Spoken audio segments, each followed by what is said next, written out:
Նիկոլ Փաշինյանը այսօր հայտարարեց, որ հունվարի 1-ից մինչ օրս համընդհանուր հայտարարագիր լրացրած 30,520 քաղաքացի ետ է ստացել 2 միլիարդ 708 միլիոն դրամ սոցիալական կրեդիտ։ Հայտարարագիր լրացնող քաղաքացիների քիչ թիվը ինչ տնտեսական եւ սոցիալական հետևանքներ կարող է ունենալ ըստ ձեզ։ Նախ ցենք նրանից թե ինչու այդքան քիչ մարդ է լրացրել։ Երբ որ հայտարարման ինստիտուտը դրվեց եւ սկսվեց տարածվել, նպատակն այն էր, որ գրեթե բոլորս, նույնիսկ թոշակառուները այն պետք է լրացնեն, եւ իրարաններ եւ սակավ բոլորս պիտի լրացնենք եւ ինչ պայմաններով պիտի լրացնենք։ Եվ համապատասխանաբար բարձրացում առաջացվեցին, երբ որ նայում ենք ի սկզբանե բավականին իրարաններ հայտարարություններ տվեցին, ի սկզբանե ասացին, որ բոլորը պիտի լրացնեն եւ անկախ դրամայի չափից, որը մուտք է գործել հաշվի համարի վրա, ասենք նույնիսկ 5000 դրամ, դա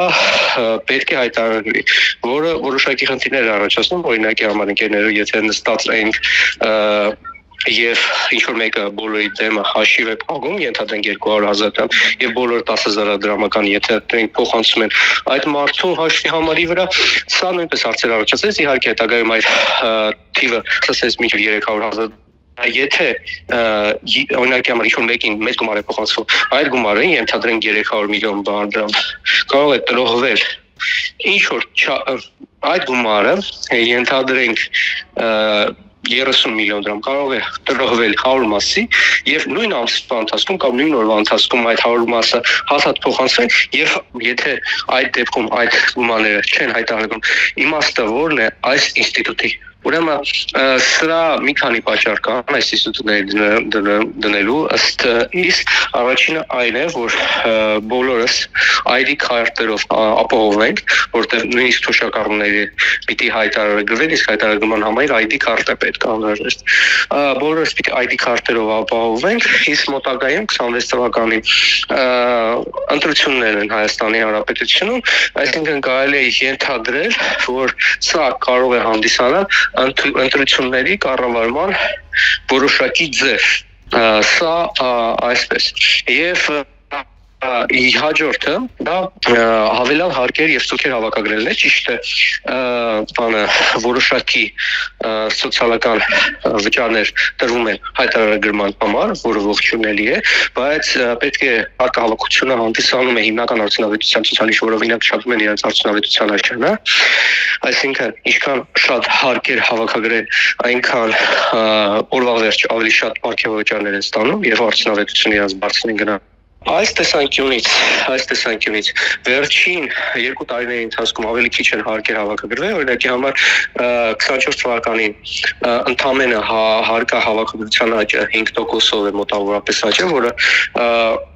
ցանկալի ցուցանիշին դրալ կառավարության համար, որոնք ցկտում են 15 եւ 20% ամեն տարի աճ ապահովագրել եւ այս պայմաններում մենք տեսնում ենք օրինակի համար շրջարկի ավելացումը, հողի հարկի, գույքի հարկի ավելացումը, ինչպես նաեւ սա այս պարտադիր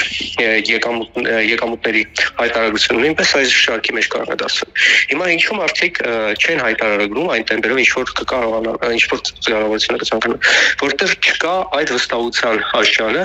եւ հանրությանը իրարաններ եւ ոչ լիարժեք ազդակներ են տրվում։ Այս պայմաններում դժվար է տեսնել, որ այսինքն նշված թիրախը մինչև ընտրություններ կատարվի, այսինքն բոլորը սկսեն հայտարարագրել։ Եվ ասենք այդ անվստահության աշճանը կարող է բերել նրան, որ ասենք ընդամենը թիրախից 10, 15 կամ 20% վերջում հայտարարագրի եւ իրենց եկամուտները եւ ասենք մնացածին պատասխանատվության ինչ որ որոշակի պատասխանատվության տակ չդրվեն, որովհետեւ չեք դժվար է, ասենք ժողովրդություն տոկոսին բերել պատասխանատվության տակ դնել։ Պարոն Թավադյան, իսկ ինչ պետք է անի պետությունը, որ ավելի շատ մարդ վստահի այս համակարգին։ Ուրեմն տեսեք, առաջին հերթին վստահության աշճանը պետք է լինի բարձր, որովհետև վստահության աշճանը պիտի լինի բարձր դեր կառավարությանը եւ ըստեղ առաջին հերթին գալիս է խոսքի ուժը, այսինքն ինչ նկատի ունեմ, եթե կառավարությունը այսօր ինչ-որ մի բան հայտարարում է, վաղը ուրիշ բան է հայտարարում եւ վաղը չեմիսօրը ուրիշ բան է արձանագրվում, տեսնում ժողովուրդը, ապա վստահության աշճանը մեծ չի կարող լինի եւ այստեղ երկու հստակ խնդիր կան։ Առաջին հերթին սա հստակորեն պետք է մշակված լիներ եւ փորձված լիներ, որպեսզի հասկանան ինչպես եւ չպետք է շտապել այսպիսի գործընթացներով, այսինքն կարող է, այսինքն հիմնական պատճառը նա է, որ միջև ընտրությունները ապահովի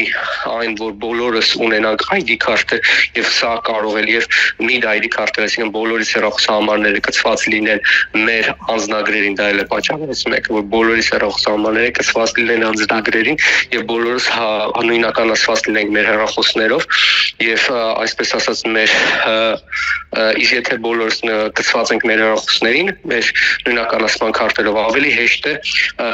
ասենք պետությանը կառավարել եւ ուղղորդել